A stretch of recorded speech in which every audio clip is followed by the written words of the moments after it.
Derrick Groves was on the run for 145 days, almost 5 months, after masterminding the May 16th New Orleans jailbreak.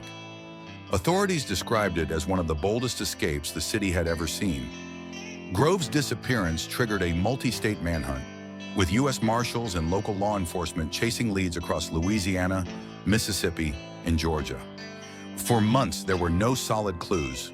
Groves seemed to have vanished, but according to reports, he had quietly settled in Atlanta, allegedly living with a woman believed to be his girlfriend. Then came the turning point. WSB reported that a neighbor told investigators Groves had been living in the area with his girlfriend. The same neighbor claimed they heard the two arguing early that morning. And just hours later, SWAT officers converged on the neighborhood. Groves was taken into custody without incident. Online, speculation quickly grew. Some claimed the argument may have led to the raid, suggesting the girlfriend might have tipped off authorities in anger. But that information remains unconfirmed.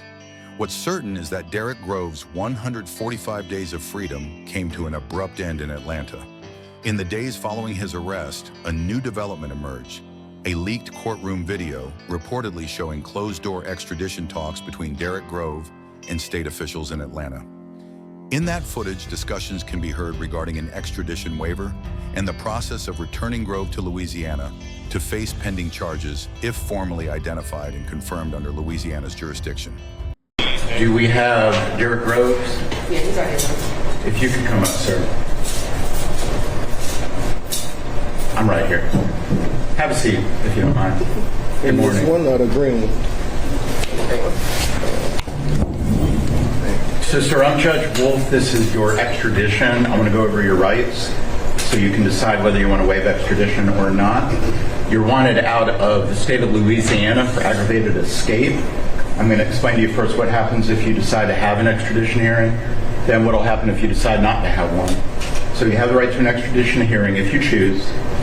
You have the right to hire an attorney to prepare for and conduct that hearing. If that's your choice, I will postpone the hearing for a reasonable time, 60 to 90 days, for you to obtain counsel.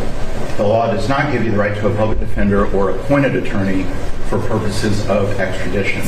If you choose to have the hearing, I will reset your case 60 to 90 days to allow your attorney to prepare for the hearing. At the hearing, there will be 3 issues. Are you the person named in the warrant? Did the governor of Louisiana sign the warrant? And what you're charged with in Louisiana, is that a crime in that state? I cannot consider your guilt, innocence, the merits of the case, or evidence connected with the underlying case. If after the hearing I determine that the requesting state, Louisiana, has met its burden of showing those 3 things, then they would have approximately 15 business days to pick you up. If they don't, then you'd be brought back before me and I would consider releasing you. If after the hearing I were to find that Louisiana failed to prove those 3 things, then you would be released.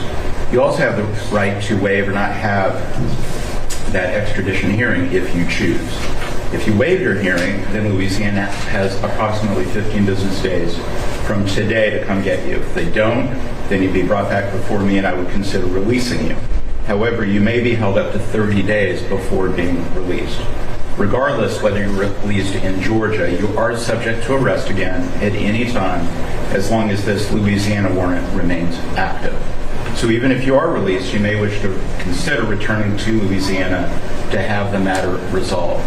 Also, the media is here. I want to let you know they filed the appropriate paperwork. It's called Rule 11, and that was signed by one of our judges, our chief judge, and so they are here as well.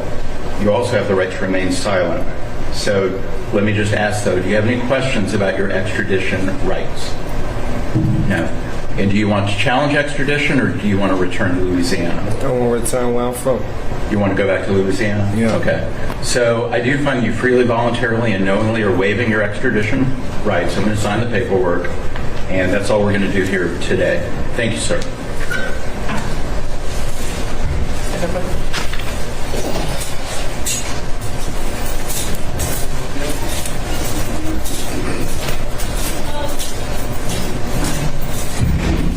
The brief but tense exchange added a new layer to the story, showing that even after capture, Groves' legal path remains complex, crossing state lines and stirring fresh questions about how this entire case will unfold.